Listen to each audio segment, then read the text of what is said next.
Okay, welcome back to the Raising Deaf Kids podcast. And we have Logan and Allison on the show with us today. Hey, guys. Hi. Hi. So, just for our audience, Allison, you run an e-commerce business called Logie and Co. And you have Logan, who's with us, who has cochlear implants like both of my boys do. And probably like a lot of parents who have kids who are listening to this podcast. Is that right? Yeah, that's right. And Logan, actually, he's binomial. So he has one of each. He has one hearing aid and one cochlear implant. Okay, that is great. Thank you for letting us know that. So first I wanted to ask you, how is your house? So for the audience, Allison and her family, you guys just bought a house and renovated it yourself. Is that right?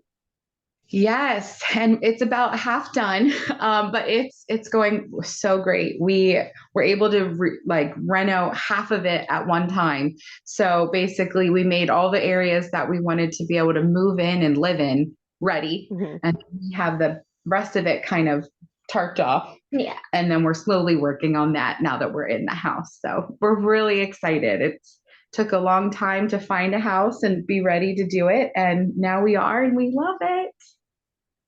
Yeah, I love that, because you and I were going to do this podcast a little earlier and you were like, this is moving week for us, and you have 2 kids, and I was like, yeah, that's a lot. We can wait, which is a fun part about podcasting, is you can do it whenever. There's like no time frame. So I'm really glad that you guys could like get settled a little bit.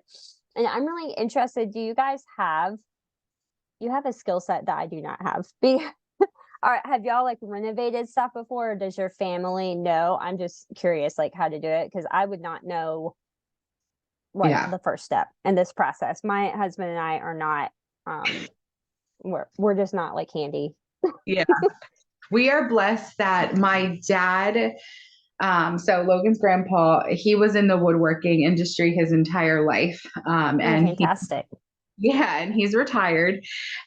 So we have him as our like main project manager that's helping us know how to do everything, helping us do everything. And it's wonderful because my husband and I, and even the kids, are learning how to do so much for our own house working with him. But my whole life, anything that needed done to our home or anything, we always just did it ourselves. Flooring, painting, making something, whatever. We just do it together as a family, which I love.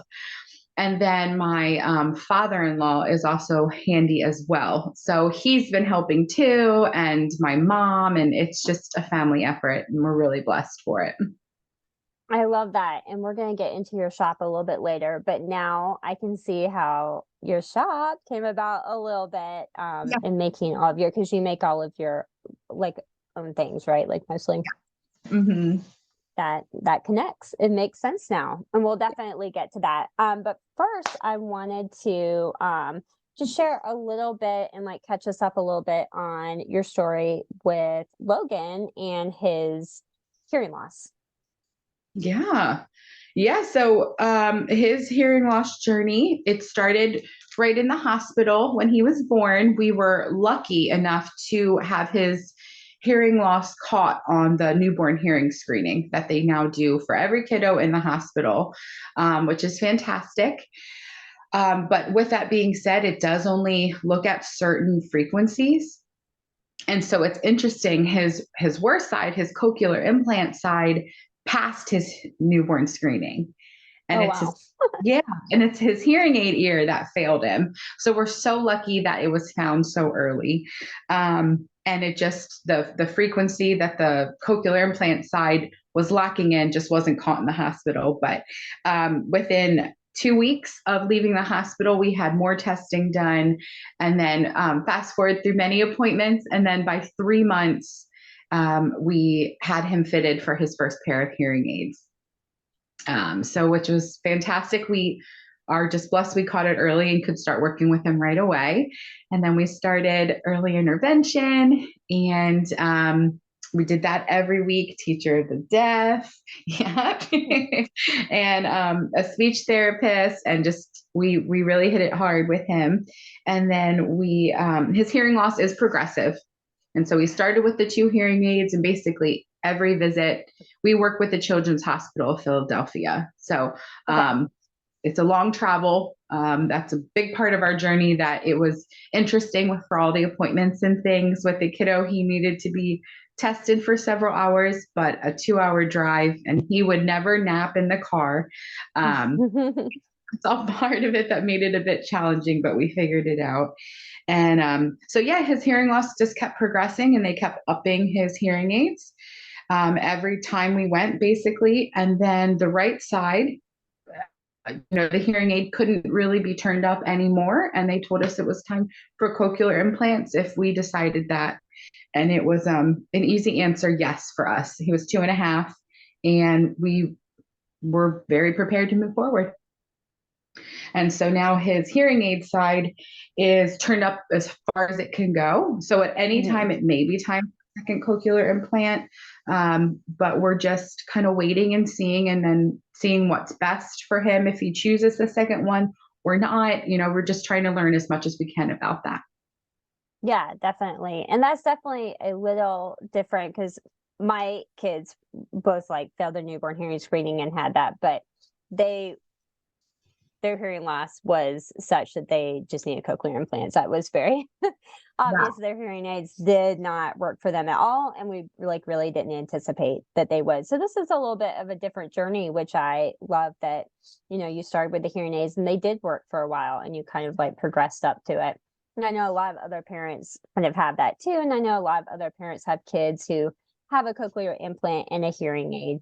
So I think that will definitely resonate. And I know I feel you on the drive with having little kids. My third one is not like a car sleeper unless she's like really tired. And that made it really hard when she was a baby. Yeah. I'm just driving like 3 hours to the mountains. And I know a lot of other people do that. We, are thankful that like we live, kind of near our hospitals and stuff. But even in my state, I know a lot of parents who drive like 1 to 2 hours to come up for like speech therapy in our area and stuff. So yeah, I get that. And you guys have done such a great job just, getting all the resources that you can. I Yeah. was wondering, do you have hearing loss in your family, or was that something that you were prepared for or knew about, or when Logan was born? Surprise, wasn't it? Yeah, it was a big surprise, actually. We don't have it anywhere in our family. Now, with that being said, my dad now wears hearing aids, but he is like 67. Yeah. So we don't know if his hearing loss, could have been part of something genetically or not. But we did do genetics testing, and we found that at least I am the one carrying the gene that was passed to Logan. Both my husband and I got tested. And so it was me that passed the gene. And then we do have a 4-year-old son. And as of now, he does not have hearing loss. So it's Okay. Genes, how it all works. But yeah, it was a Yeah. surprise. We didn't know what to feel at first. And then we learned what we should feel and what to do. Mm-hmm.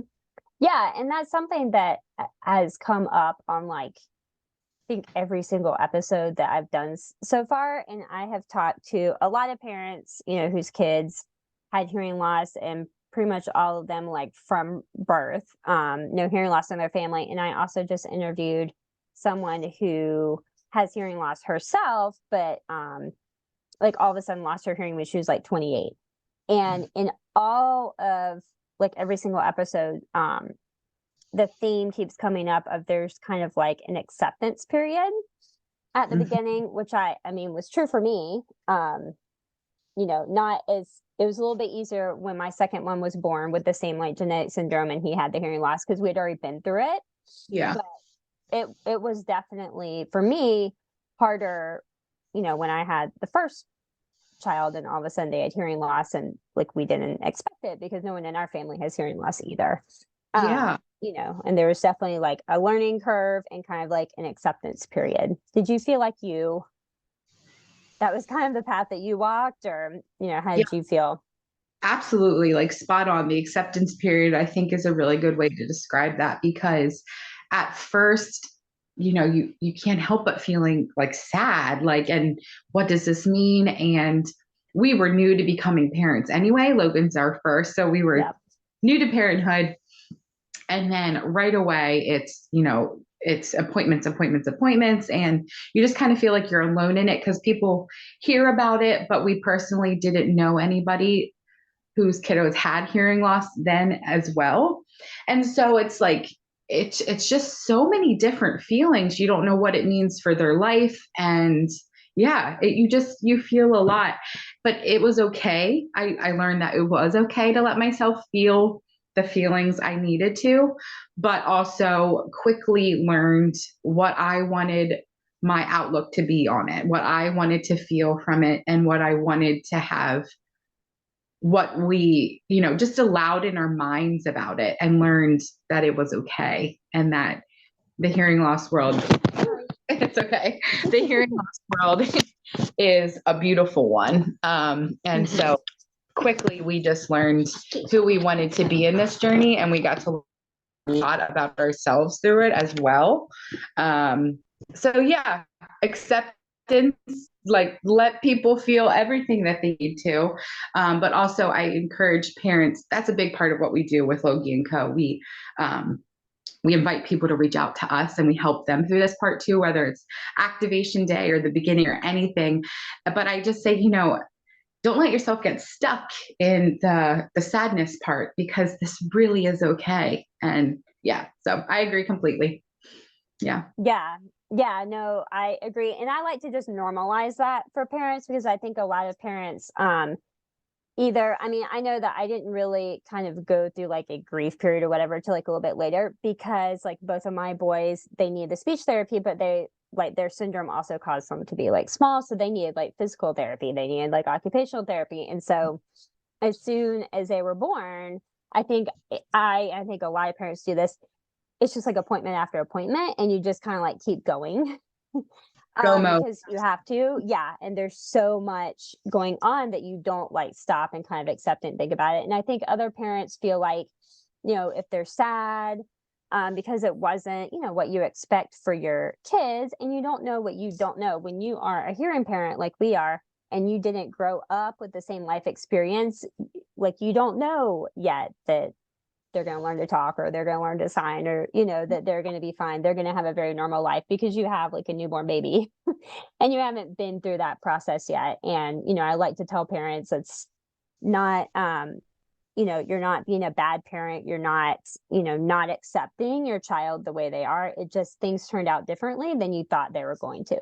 But I 100% agree that the community is so great. So once you can like get through that grief and acceptance period, you can really show up better for your kids, and the community is so important. Have you guys been able to connect with other deaf and hard of hearing kids in your area? We have. That was something right away, that I knew I needed to do for ourselves, just to just feel unalone, So Yeah. in our area there was a program. I'm not sure through COVID if it's called something different now, but it was called Guide by Your Side. Hands and Voices. Is it with Yeah. your Hands and Voices chapter? Yeah, I Yeah. just went to their conference. Yeah. Did They're you say you great. did their conference? I Or, did. And I'm going to, upon recording this podcast, I have not, but I'm going to like record a podcast with some of my takeaways. But I did just like last week get back from their conference in Michigan for like parents and professionals. oh And yes. that was fantastic. Because so in North Carolina, we don't have a Hands and Voices Okay. chapter. And so it was so fun. And they do have such great like deaf mentors for families, I know. And the Guide by Your Side was something that they talked about a lot. So I would love to know more about Guide by Your Side, because I think that's such a cool program. Yeah. So, I mean, that was really the first time that I would say I felt like I took a deep breath through it all, I would say. So, there was a person who was like in charge of it for our local area. And she actually was like, I'm going to come to your house and we're going to talk through all of this. And I'm going to show you what you need to do to get started, what you need to do. And just show, like, she literally came in and was just like my guide. Like, it was amazing. And not only did she help me know what was available in our area, but also like At the beginning, I'll admit I was so naive to having a kiddo who needed help in any way. I didn't know what early intervention was. I didn't know that in my life. And I'm so glad I understand that whole world of it now. So I was being told to go to all these appointments and do all these things. And for a little bit, it mushed together.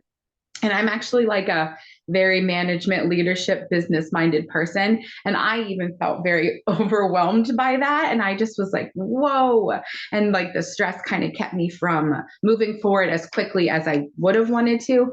But anyway, so she came in, told me, yes, get on early intervention, do this. And then here are different things going on in the community. And here are things you can do with Logan, even at this age, to help him. And that just set my mind right. And so they're fantastic. And then they set me up with like a personal guide that I could like reach out to and talk with or email with anything going on, which was just so amazing.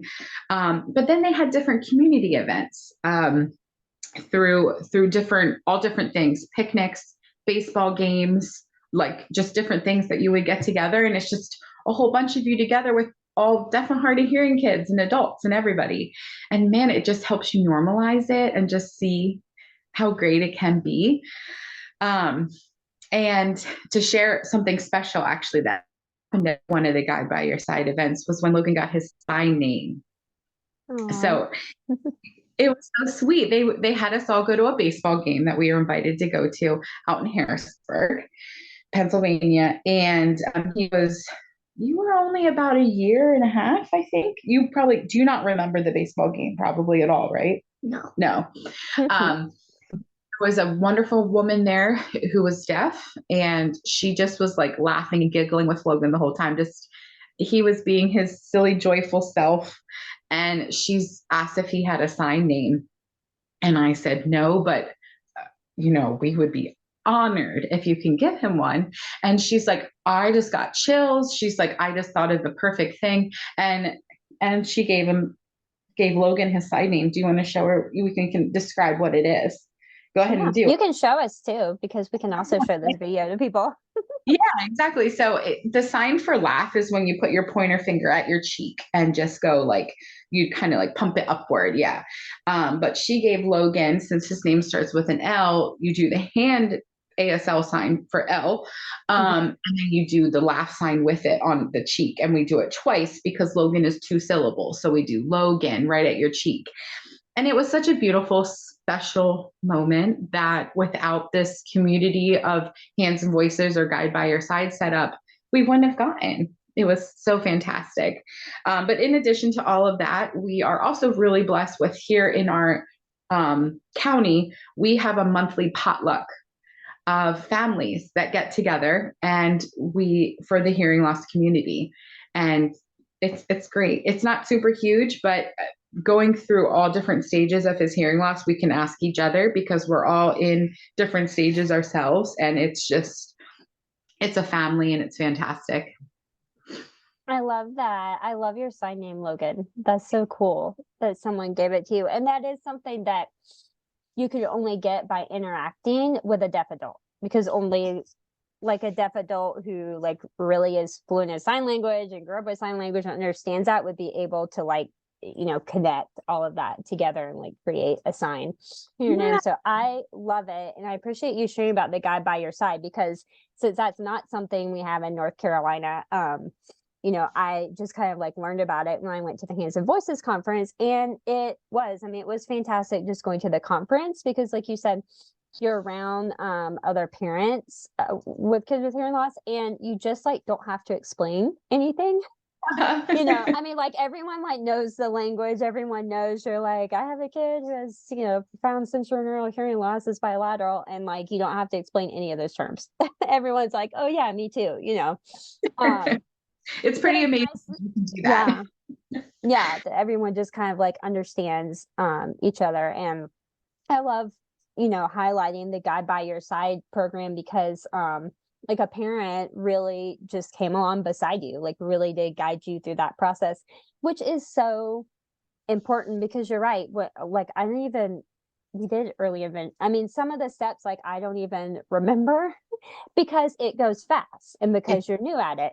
you're also a new parent if this is your first child, which, was us too. Yeah.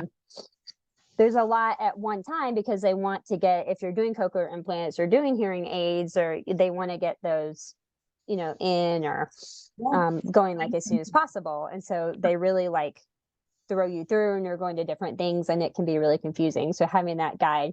So I definitely am going to link to Hands and Voices in the show notes, and I highly recommend, I think you do too, if anyone like to look up your Hands and Voices chapter, because they have some, absolutely phenomenal like resources for families. They do. We've been blessed to work with some Hands and Voices of different states through the shop. We donate to a lot to their different, programs that they have, or auctions or different things. And then different people have ordered stuff to give to their team. And it's just such an honor to be able to do any of our products for anything that they're doing. So we love to see an active chapter in it. It's just so exciting. And it's all over the country. I know California has a really active one, and you said Michigan, just all different states. It's so cool. Yeah, Michigan. Yeah, I met a lot of people from like Colorado who had it. Yeah, they do. And it is a really great organization. And the organization was founded by two moms who had kids with hearing loss.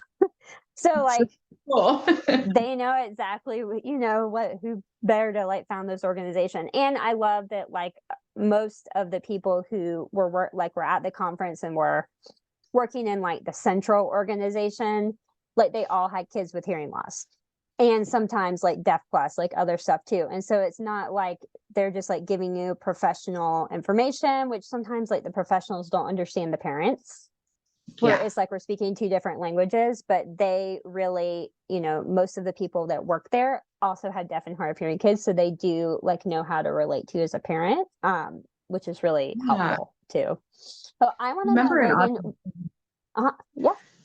And speaking of what you said, I remember my audiologist, his hearing aid audiologist early on said, get to know fellow parents in the deaf community. Speaking of what you said, she said, I know the clinical side. I know what you should be doing. But she's like, I remember a parent telling me, when you're in the house and you want to get used to, if they're calling for you, you don't say over here. You say, I'm in the living room. She's like, I want to know that as your provider, but a parent can teach you these differences. And I've never forgotten it. Just shows the value in versus clinical. Both are very valuable. Yeah, no, I really love that perspective. And I want to know, Logan, when did you start learning sign language? Sounds like it was pretty early on, because I know a lot of people listening may be thinking about sign language, or thinking about at least like starting to learn some signs with their kids, and it can be like a little overwhelming for parents. Oh, what do you think? When did you start learning? Do you remember? No. What was it? What's it called that we would always watch when you were super little? Baby signing time. Yeah, that's a classic. Yeah. And you know what? It's a classic for a very good reason. You loved it. You watched it a ton. Can you say anything about it that you liked? All of it. All of it. It's not a favorite part. Yeah, it's all of it. And do you remember who the main person is in it? Rachel. Yes, Rachel. Yeah. So honestly, we were from a fellow family that we knew whose kiddo has Down syndrome, was using baby signing time. And then once we learned about his diagnosis, they actually gave us their DVDs and said, we're done. Let's pass these on. And we just watched and watched and watched, didn't we? Yeah. Yeah. So honestly, we learned it as a family young, but when I say learn, it's a loose term. We're not fluent, but same here. We know a lot. I know how to communicate with him. I'm sure I don't do it perfectly. But he absolutely loves it when you see it places, don't you? Yeah. Yeah. It's very special to us, sign language. He asked me to sign a lot of the songs we sing at bedtime. We use it across the room, or just anytime we're somewhere loud. You want to say anything about sign language? Does it help you, Logan? Does it help you? Yes. Yeah. Yes. Yeah. Yeah, I love that. That's so helpful, Logan. Logan, do you have a favorite sign? You have a favorite sign that you like to do? The I love you one and the friends one. Oh, those two are such sweet signs. We are same here. We're not fluent, but we are always learning a little bit more because my 5-year-old is still hard of hearing even with his cochlears, and so he actually doesn't really talk and he just signs. Okay. That being said, we are not fluent in ASL, but we are like picking up more signs as he is at school and like learning along with him. And I love that you say that's a process, and that's what other parents that have been on here have said the same thing. Is I think parents get really overwhelmed because it is learning. Like if you're gonna learn the full like language and system of sign language, it is learning another language, and that does take time. I think parents are like, this is gonna be too hard, it's gonna be too overwhelming. And they don't understand that you can learn it in phases, which most parents that I've had on have done just like you. They've learned some signs and then learned some more signs and then put them together. And we do signs in English word order. So we don't do the full system. Yeah, the ASL word order started overwhelming us a bit, and I felt myself pulling away from it. And I thought, you know what? I don't need to do ASL word order for what Logan is needing for me right now. If it changes for his needs, I'll change mine. But for now, the English word order is working great. Yeah, I love that. And Logan, my 7-year-old, so my 7-year-old does spoken speech, but I'm working on him and my 2-year-old because they need to learn to talk with their brother. And so he does I love you, but he does I love you 3. So instead of saying like I love you too, I know how he came up with it. It was very cute. That's so cute. No. Oh, he likes doing that one too. Logan, what grade are you in? First. You're in 1st grade? I love that. Do you like your school? Yes. What are some things that your school does that is like helpful to you? Maybe your mom can help out too. Yeah. So what do you do every day when you get in? Can you talk about that? Do my FM system. Yeah. And put my receiver on. Yeah, that's a big one. So your teacher wears it, right? Yeah. Yeah. So his teacher, every day, she's phenomenal, wears the FM system. So the hearing goes right to both his hearing aid and his cochlear implant. We add a receiver on his cochlear implant that helps the FM system not only link to his hearing aid, but then that special allows it to connect to his cochlear implant. So you connected them to both your hearing aid and your cochlear implant? Is that what you just told me? Yeah. Oh, that's fantastic. I did not know. I'm learning something new because my kids never like had hearing aids past like what they needed for insurance. So I had no idea that you could connect it to a hearing aid. I think that's fantastic. Yes, it's so cool because we at first thought that he wasn't going to be able to have both streaming at the same time. We're hearing both. But Mom. technology, we've been able to do it. Yeah. Yeah. And has Logan's school been receptive? Because I know that's another thing parents are like, IEPs. School doesn't want to do the thing. Everybody has different experiences in different schools. And my kids are in a fantastic school. Preschool last year with my 5-year-old was much more difficult with the county. So we've had both experiences. How was your experience? Then with Logan's school, have they been like receptive to helping him with his hearing loss, helping him have better access like in the classroom with language? What would you say? How do you feel the experience is? It's good. Yeah. So it's honestly been fantastic. We were in one school district last year for kindergarten, and we just knew that a goal for our family was to get into a particular school district here that we felt would be able to provide the best hearing assistance programs, all of it for him. They have a lot of hearing loss kids who have gone through the district. A lot was already set up. So that's what brought on our move. So now we're in that school district, and we absolutely loved where he went to kindergarten too last year, didn't we? They were so wonderful. They couldn't have been better. And this year, it is so great. We reached out to the teacher and asked about setting up a meeting before school started to just go over who Logan is, what his needs are for daily life. And it was like 7 of us in a room. They got everybody together. I mean, his speech teacher, his teacher of the deaf, his teacher, his student teacher, a different person is for a special instructor. I was blown away by how they got everybody together in all the teachers' busyness and let them have time to just learn Logan. And it was fantastic.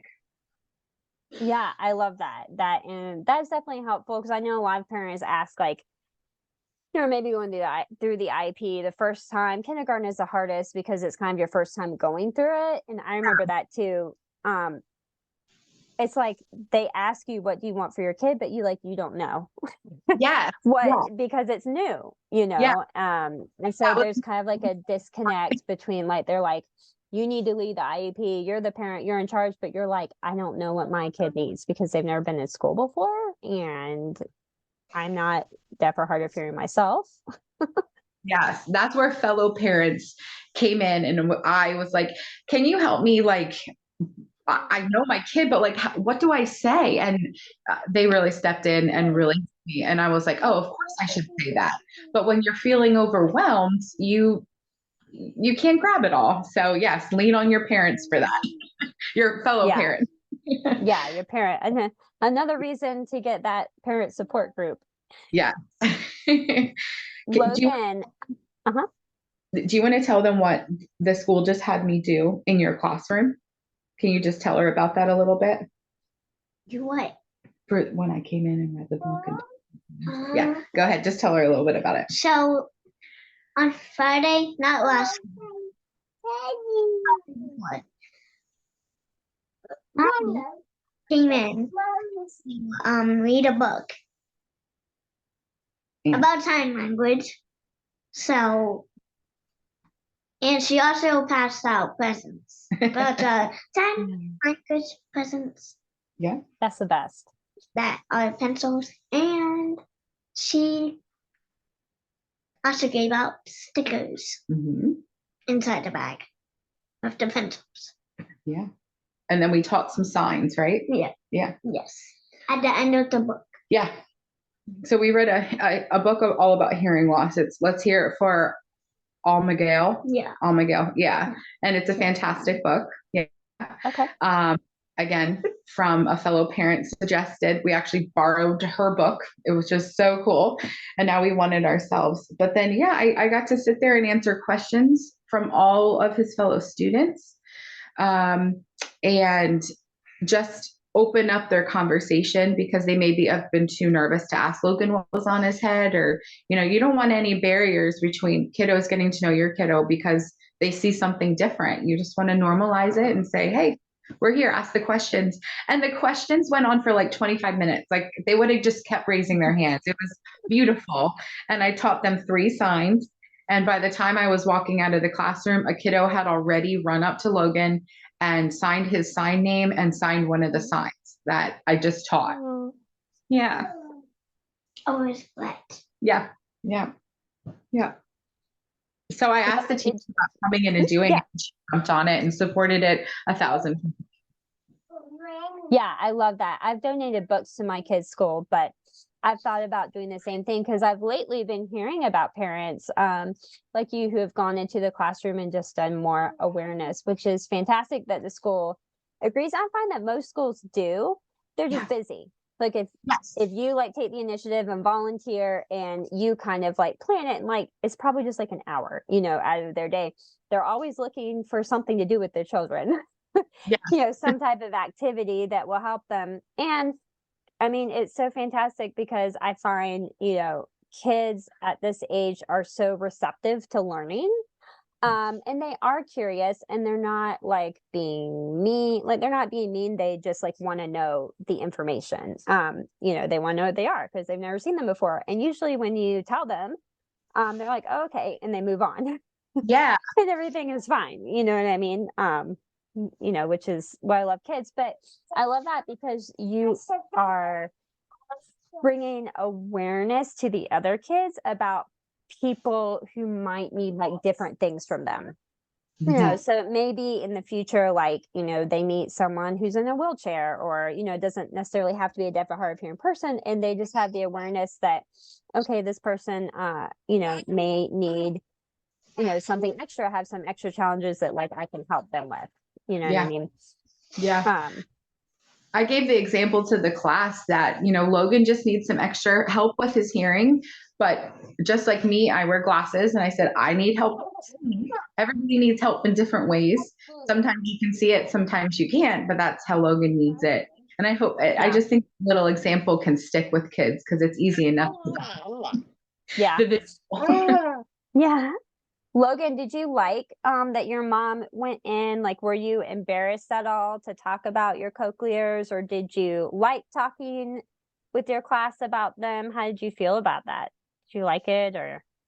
Yeah, I liked it a lot. Does it help you when other people are aware that, like, you know, maybe they need to like look at you when you're talking, or, you know, talk like a little bit closer to your cochlear or your hearing aid? Does that help you like hear and communicate better with people? Yep. Yeah. Yeah. Mm-hmm. Do your friends? And as a But now we classroom. switch. Oh, okay. And I know what to say. Yeah. And what were you going to say? I was going to ask if your friends take your, well, I don't know. My kids have the mini mic from Cochlear. We have like the Cochlear brand. So I don't know like what brand you have, or if it's similar to it. But like, so my 7-year-old, his friends on the playground like wear the microphone. Which I didn't realize that the school was doing. And I recently learned about it by talking to another parent on this podcast. So I'm learning a lot from this podcast. I was like, oh, that's such a great idea. And then I asked his school, which is fantastic. I was like, can you let his friends like wear, you know, the mini mic on the playground? And they're like, oh yeah, we're already doing that. And I was like, oh, I had no idea. But I thought that was a fantastic idea that I hadn't thought about until like last week. Yeah, I don't think you're teaching your special teachers wear it, right? But does anybody else wear your gym teacher does not anymore, because it was too echoey. You know, that was trial for a gym. You know, but they've been so great. Gym is hard. It goes. They work at a recess. You don't the FM system. You haven't needed it. So as of now, that isn't what he does. But that's so cool. I love that idea, and I'm gonna remember for the future.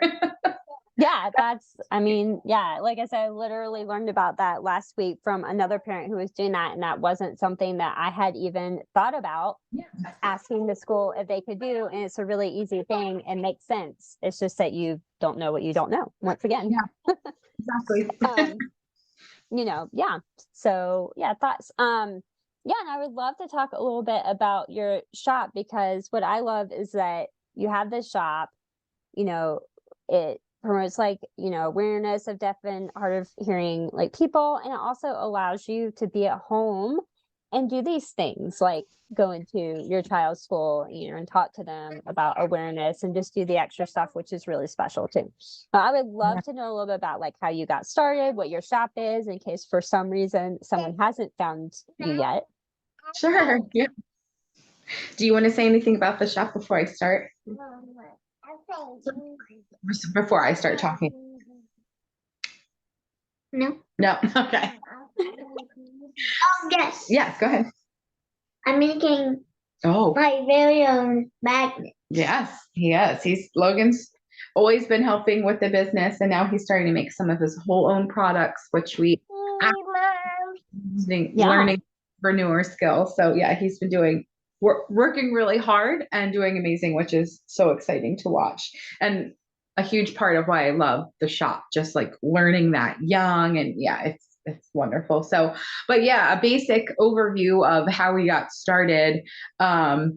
So to just go through quick our journey, basically when he was young, he also had EVA, where any head impact could cause his hearing loss to go completely, they said. Any bang on the head, wrong. So because of that, we had him in medical daycares while my husband and I were both working full time, and we kept not getting approved. they said that it was improved. And so any regular daycares we found said that they couldn't give too much attention to it just simply because there's only so many people to go around. So it ended up being that I didn't feel comfortable anywhere, having him anywhere. And so unexpectedly, I needed to just stay home with them so I could be at all of the weekly appointments and be with him and work. And also we learned how much better he did with like speech therapy exercises in the morning and not later in the day after I'd be home with work. So we made the decision, the hard decision actually. We owned our home and we decided to rent it out and move in with my parents, just simply so we could go down to one income and afford it. Now, that's obviously not necessary for everybody's journey, but just for us, we just felt like it was the right thing to do. And we were blessed with a whole separate area of the house. And, you know, we just had that opportunity. So we decided to take it. At first, we felt really weird about it. We felt that people would think we failed or something. You know, it's not the journey we had all ever thought of taking. But within weeks of having more time with him, particularly in the morning, we saw a difference and we just knew, nope, absolutely, this is what we're doing. We're staying with it. And we don't have a single regret. So it's a big deal that we recently just got to move and kind of restart, and it's so exciting. So the shop I created while we were living with my parents. And it's so cool because if I wasn't with my parents more in the same house, I don't think I would have had enough time with them to learn everything needed with the woodworking and sit with my dad and go through things. And it was just all meant to be, you know, it's all just a path of unexpectedness that ended up great because we found ways to make it great. So anyway, that was our journey. And so the shop, we created the shop here at home, and we just started with small products that we thought would be functional and normal for families, but also with a focus of sign language. So we make a lot of wooden sign language signs. We cut the wood ourselves. We do everything 100% ourselves. But then we also have like items for kids too. Logan needed help with skills, just part of what can come, you know, with different diagnoses. Yeah. And I'm like, I want to come up with something that he is excited to use. So we actually created like wooden, like kid safe, like wooden quote unquote knives, but like cutting tools, no blade, just wood. And then from that, we made his own cutting board for him, and different people heard about it and they wanted them. And that ended up being one of the main items we started when we started the shop. So it was all just kind of like organic beginnings, but I wanted something I could do to help support the family when they were napping or they were at bed at nighttime. And so that's just how it started. And slowly we've been growing from there, and it allows us now to live in our own home and do that on the side, or more than on the side. But we've been blessed with a lot of opportunities of where we can have our products. Mm-hmm.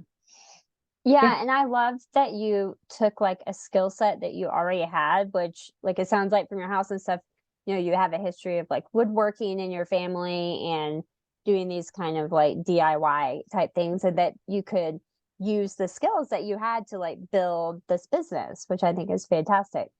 And it's not a skill that everyone has because I don't have it. I could probably create it, but I just haven't. Yeah, I wanted to be whatever we did to feel like real, nothing forced. Like I wanted to be stuff I had a ton of interest in, but that was just like so real for our family. And so we've been able to keep it that way. Yeah, I love that. How do you decide on your products? I know a lot of people, because you have some unique products, which I really love. And they're great for, you know, presents for just everyone, teachers especially. So I'm just curious how you like decide on the products. Yeah, it's kind of fun.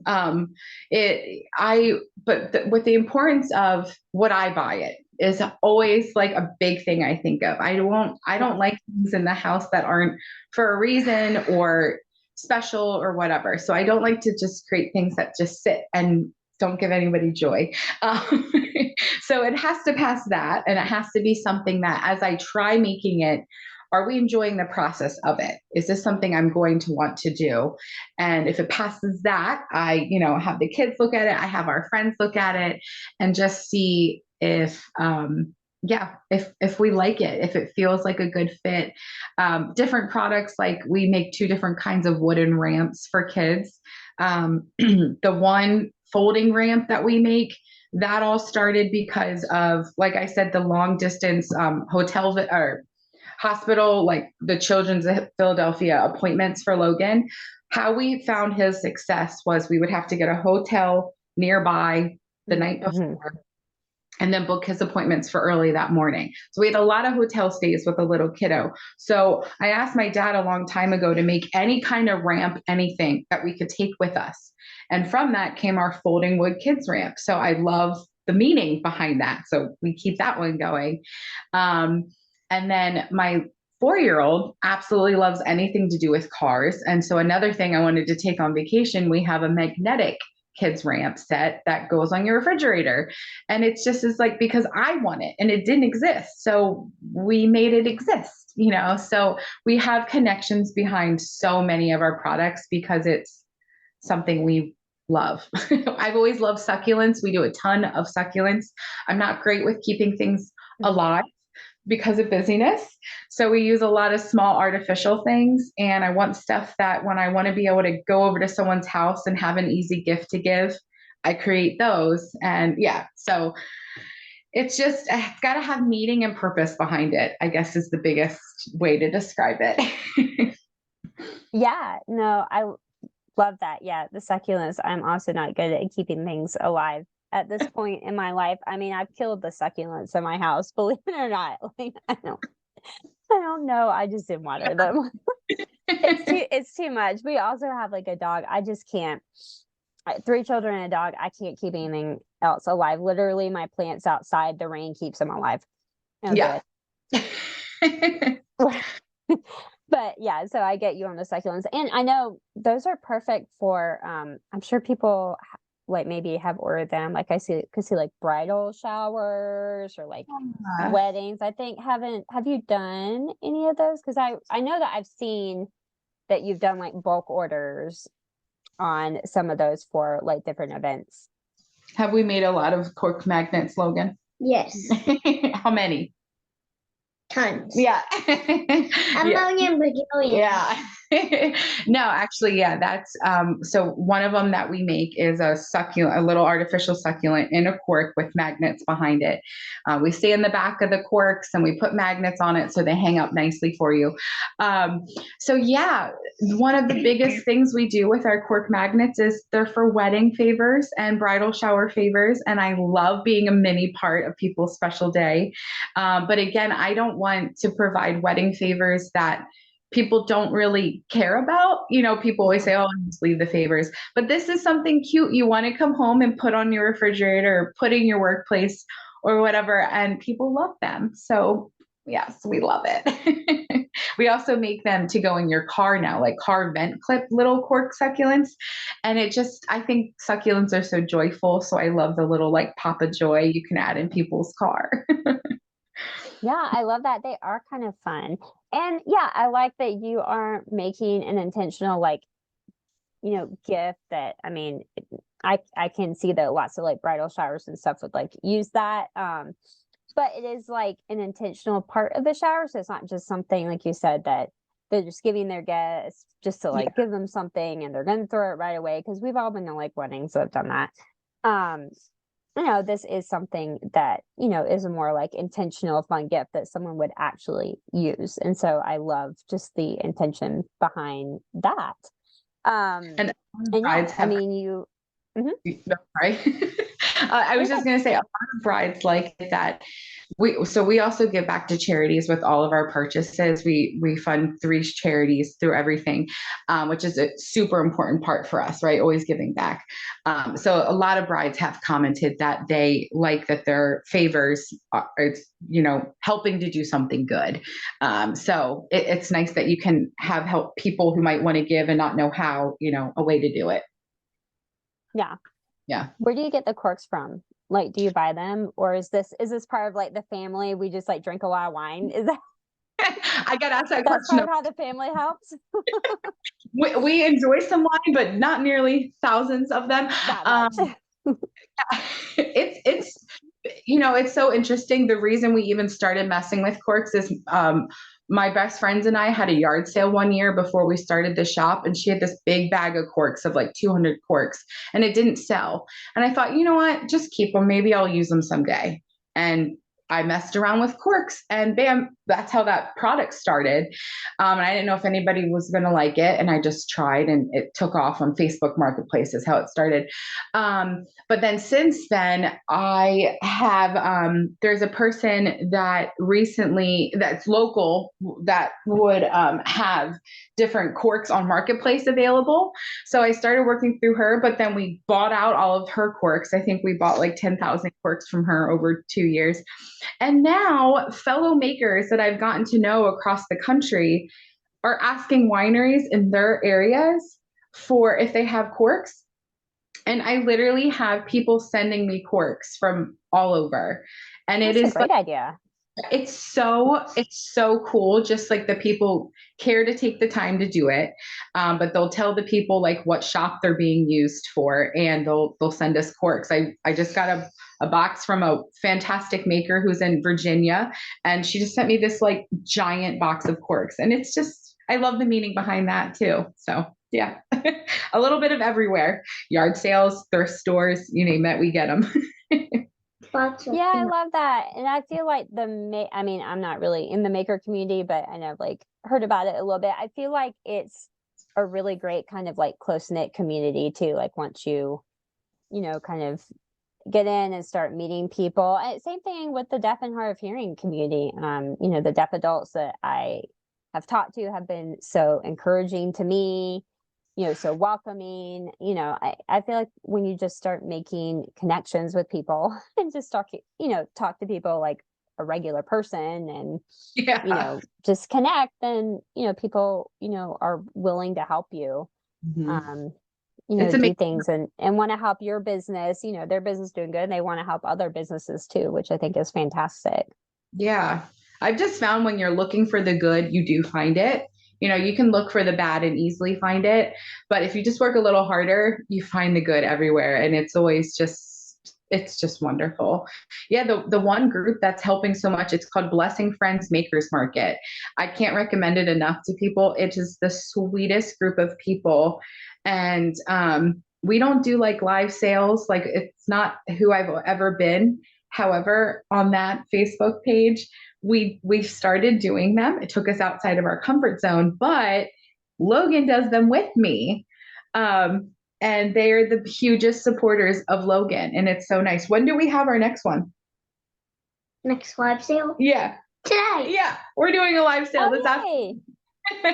And Logan's debuting his magnets on there that he's been working on. So just like what you're saying, it's like if you put yourself in a community of people, there's so much good to be found in it. And it's just, our family motto is find joy in the journey. And we've just been able to do that so many ways.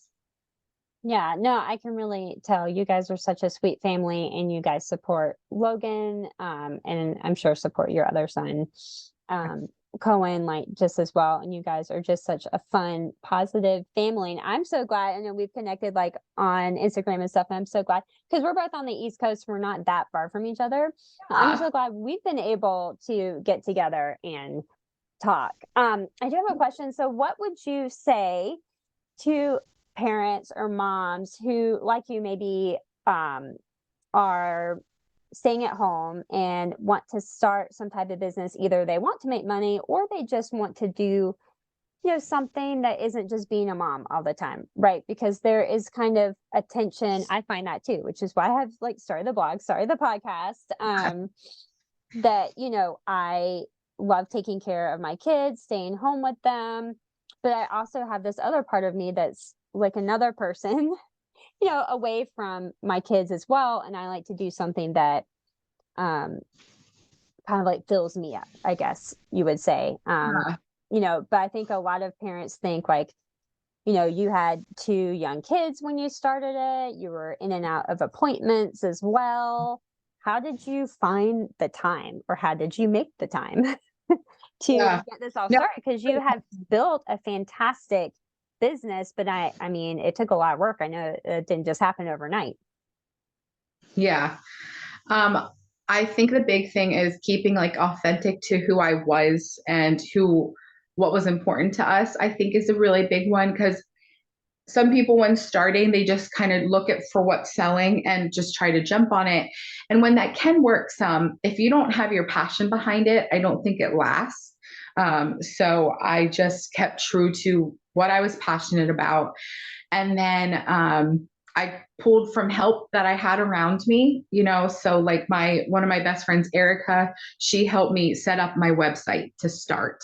And because that was overwhelming to me, but she helped walk me through it, get my domain name, basic things like that. My mom helped me get my LLC, just taking time to figure out little part by little part. In the beginning did take me months longer than I thought it was going to. But I remember saying to my husband, if I could just make our family $50 a week or $20 a day, how great that would help make me feel. And we've been able to do that, and it does feel fantastic. So yeah, just finding something that isn't everywhere. If you're looking at actual products for a business, finding something that you're passionate about, and even if you see an already existing product, what can you do to it to change it, to make it your own, that you have passion behind it? So yeah, I'll take like a rough idea and then talk to people and then completely change it to be ours. So yeah. Yeah. No, I love those strategies. So it sounds like, once again, community helped Yeah. you. You pulled in people. You didn't necessarily have to hire people, because I think people think, I can't do like a website. I mean, tech does slow people down. Not everybody's great at it, I understand. And then people are like, oh, I have to like put all this money into starting. They think like, Yeah. I have to hire someone to do my website because I don't know how to do it and it's going to take me 3 years. Or, I have to hire someone to set up my email list because, that's going to take me hours to do. And then before you know it, they've spent like thousands of dollars and they don't even know if they have a good product. They haven't sold anything. And it sounds like you did not do that at all. We didn't hire anybody. We haven't hired anybody. And we've just given ourselves grace as we go through it. And like, I know I don't have the world's best website, but I'm okay with that, and just, yeah, like, no, a huge thing was I didn't want to put money into inventory, or like, I just started so little, and like what you're saying. And no, it wasn't a financial burden. I just did it very, very little. And I would highly recommend doing it that way. Like what you're saying, see if it sticks for you and for other people. I know that you might change. It's going to like evolve, and you might like start with something and then it may change something like completely different. Yeah, we didn't have earrings at first in our shop. And then I was like, I really want sign language earrings. And then I came up with a way to keep our wood theme going. And now I put all of our earrings on handmade wooden boards that we make. And so it's like, okay, it stayed true to the shop. We can make them together, but it's sign language. And now earrings are one of our top sellers. And I love it because I love them and I love how it started. And yeah, let yourself evolve. That's how you'll keep going. Yeah. And I love that your goal was to only make like $20 to $50 a day. Yeah. Super little. Yeah, that's so attainable, because we see, social media is full of, make 7 figures, make $5 million, make 6 figures a day, that, and we feel like, okay, I just made like $50 this week, let's just say you made $50 in a week, like, and that's not good enough because my business isn't $1 million business, and it's only valuable if it's like $1 million business, or it's a $5 million business, or it's, a 6-figure business. And that's overwhelming. And then people don't start. Yeah. Because they're like, how are you going to get to 7 figures? And they don't do it overnight. Like, businesses that do get there, they've been doing it for like 10 years or 15 years or, Yeah. And like, what are the costs of those businesses? You may be bringing in a ton, but if you have a lot of employees and a lot of other costs, so there's nothing wrong with a small shop and actually keeping it small and just putting in, and you talked about the timing. I just made it a point when I put them down for nap, I would start and do something. And then at nighttime, my husband and I will put them down for bed. And what do we do when you go to sleep, Logan? Do what? Logie shop everything, don't we? Yeah. So, sometimes it's like, oh, we're tired. We just want to sit and rest. But then most times we have the drive that this is so cool. Look what we get to do. And it's cool because in our marriage, it's something we also get to do together. It's like our third leg is our shop. Like, it's so cool. Yeah. Yeah, and I love that that's something that you enjoy even after the kids go to bed. Because my husband and I, after the kids go to bed, we the thing that we do is we like pick a TV show to watch together. So we pick like a TV series or Yeah. whatever is going on. And so that's like our thing. But I mean, I think, and this could be like a whole other podcast. I know we're running out of time, but to keep that like marriage part going is great to have something to do to reconnect you like after the kids go to bed and it's just you guys. And that's so fun that working on your business is also that for you Yeah. guys, and you guys have fun doing that together too. And we do it while picking our TV show. So that's fun too. Okay. There you go. You can have both. I love that. I know that we are wrapping up. Logan, do you guys do Halloween? Do you dress up for Halloween? Yeah. What's your costume going to be this year? Yeah, she's asking you. Go ahead, sit up. Let's get to the important questions. Bruno. Say it again. What? Oh. Bruno. Oh, Oh, He's Bruno? from Encanto. Yeah. We don't talk. Is No. yeah. Talk about Bruno. That's right. Love that. I have not seen, I mean, I've seen Mirabelle's, but I have not seen a Bruno yet. I hope Yes. you guys post pictures about that because I would love to see your Bruno costume because I bet you're going to be a really good Bruno. And I love Bruno. He's such a fun character. Logan absolutely loves dancing and music. That's like a huge part of him. It's a massive part of what makes Logan Logan. And so he will dance an amazing dance to the entire We Don't Talk About Bruno song. And so when we found a Bruno costume offered, we thought, oh, he picked it out of a whole list of options. That was his pick. I love that. What is your favorite type of dancing? Do you have a favorite type? Just all of it. Mm-hmm. What were your dance classes that we did this past year? Do you remember what it was called? Iris. Yeah. But Yeah. old school. Cool. Yeah. But I didn't get a second class yet. Yeah, we didn't do it again this time yet. He was in Irish dancing classes last spring. Yeah, we just thought we'd start somewhere because we want to support his dancing and his love of it. But we have a lot of shows at home nightly of him dancing for us, and he's so good, and it brings him a lot of joy. So I love that. How did you decide on Irish dancing? Because that's a really unique, that's not something that everyone does, but I love watching Irish dancing. I think it's very cool. But that's not one that, when people would be like ballet or tap or jazz, modern, like those would be like the ones that would come up first, I think. So I'm really interested that Irish dancing came up. yeah, for us, it was one that we could find a class that it wasn't all girls. That's a big thing for like younger kids.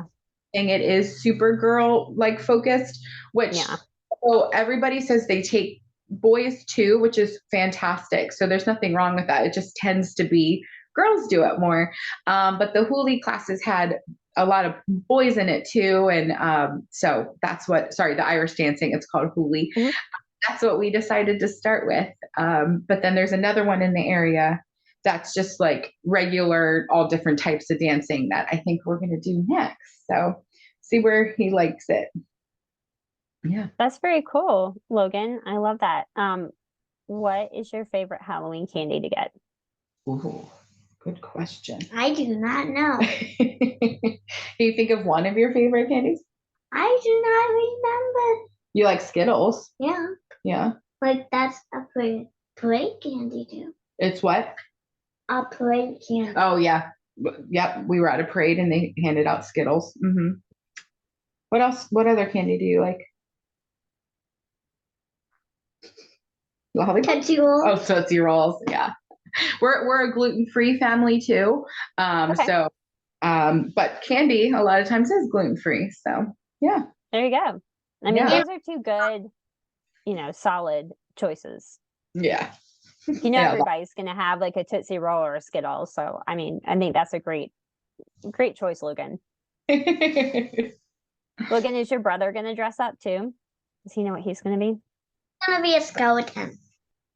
Oh, that's cool. Mhm. I love He picked that. that all. Yeah. He just wants a skeleton because there's the dancing skeleton song. So he wants to be a dancing skeleton. Yeah. Fun. I see you dancing, Logan. You're so fun. Well, that is fantastic. I have kept you guys for longer because I just love talking to you and connecting with you guys. You guys have been so fun and so encouraging to be on the podcast. So I have one more last question for your mom, Logan. I usually ask the guests like if they could leave our parents with like, one or two like last like tips or like pieces of encouragement or words. Yeah. What would you tell our parents who are listening? I would just say that I think it's so important to find your own drive. So when faced with something, just parenthood in general, what I've learned so much of it is your kids will take from what you give them. So if you can find your motivation and find what works for you, really stick to it and really try to learn for yourself who you are. And that will help your kids succeed. So this whole journey completely taught me who I am. I was a different person before I became a mom. And I've just worked hard to be the person I am today. So find your voice, find who you are, and find your drive, and it will guide you through it. I love that. Thank you so much. And what I love about the podcast is that we're basically all being parent guides. Yes. On this podcast, everyone, and you guys are definitely a part of that. And I thank you guys so much, you and Logan, for coming on the podcast today. It was so fun to connect with you guys. I'm so glad we could finally connect in person Zoom to actually see each other and talk to each other. You guys are so encouraging. Thank you, Logan, for being on our podcast. Thank you so much. He woke up this morning saying it's podcast day. He's so excited, and we were both so excited. So thank you. You're our first ever podcast, isn't she? Yeah. So it's an honor. Thank you so much.